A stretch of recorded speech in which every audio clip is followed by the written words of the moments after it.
So, unfortunately, there is merit to the jokes and jibes about being a starving artist.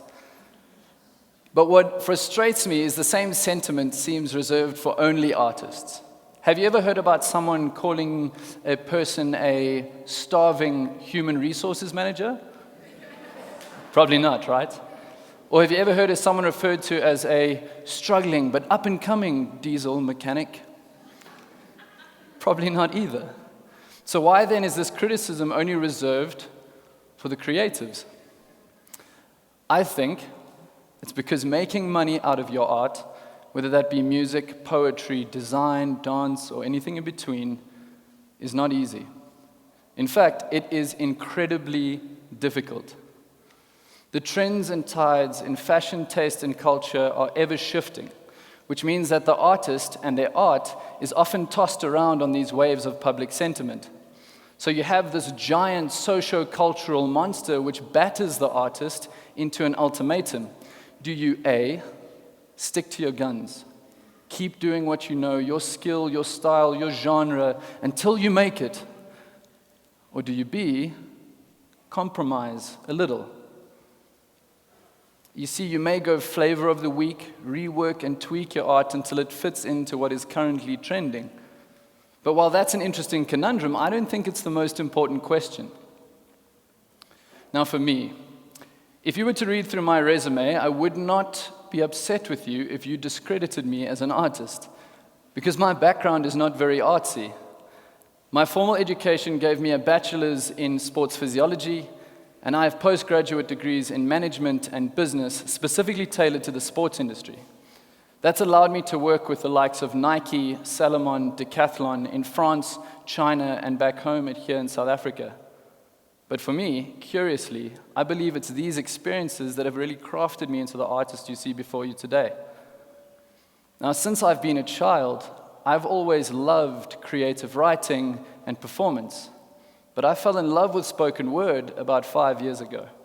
But back then, Pretoria 2012 didn't really have any places for an inexperienced novice like myself to go and experience and play with poetry. So myself and a dear friend, Shay Lee, made a selfish decision. We started putting on our own shows. And so Spoken Sessions was born. In May 2012, we hosted our first music and poetry night in my mom's garden.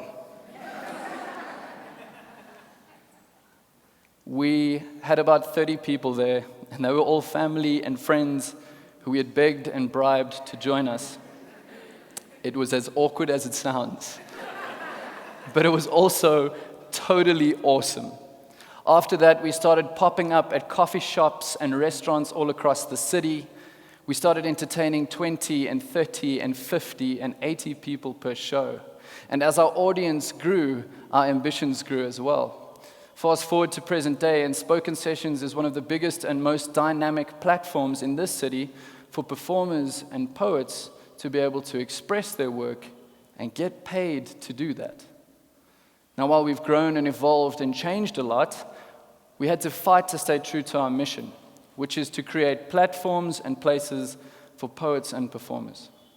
Now, I'm particularly passionate about that mission because this is something that has served me so well. Remember, we started this thing selfishly.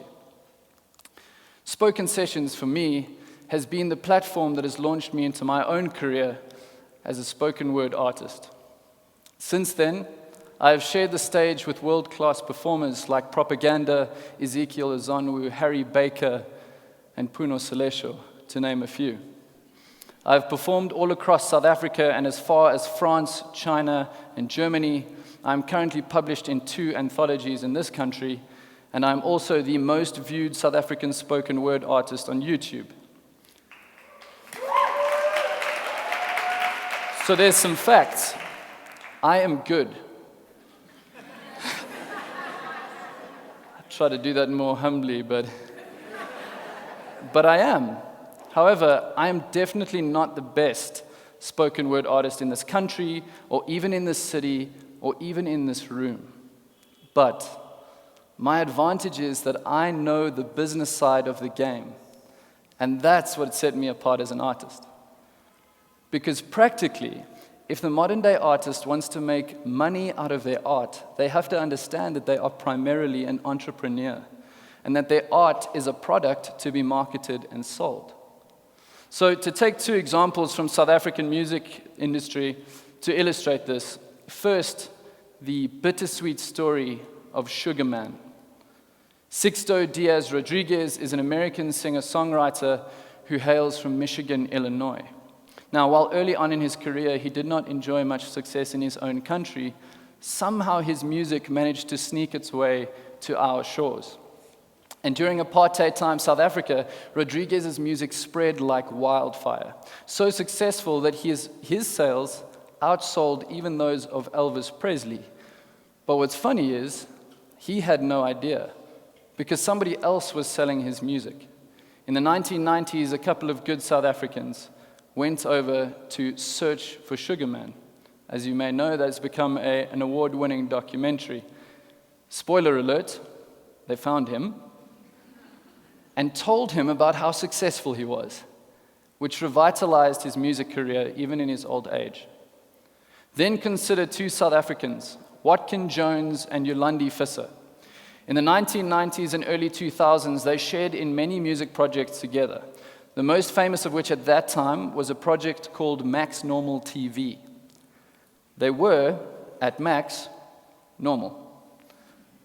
But around the late 2000s, they managed to reinvent themselves in what would be a masterstroke for their careers. Die Antwoord was born, as I'm sure many of you know. They are now famous around the world, with their biggest audiences being in Europe and Scandinavia. They have been so successful that they are now currently signed to their own record label and churning out big screen Hollywood movies at the same time. They are crushing it. But there's no magic potion as to why. It's not a big secret. Because frankly, friends, the arts doesn't need better artists.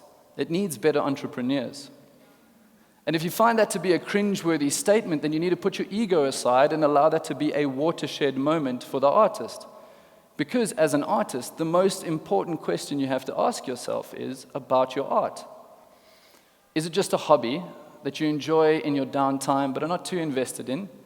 Or is it something that you want to invest your entirety into and then expect to pay the bills at the end of the month?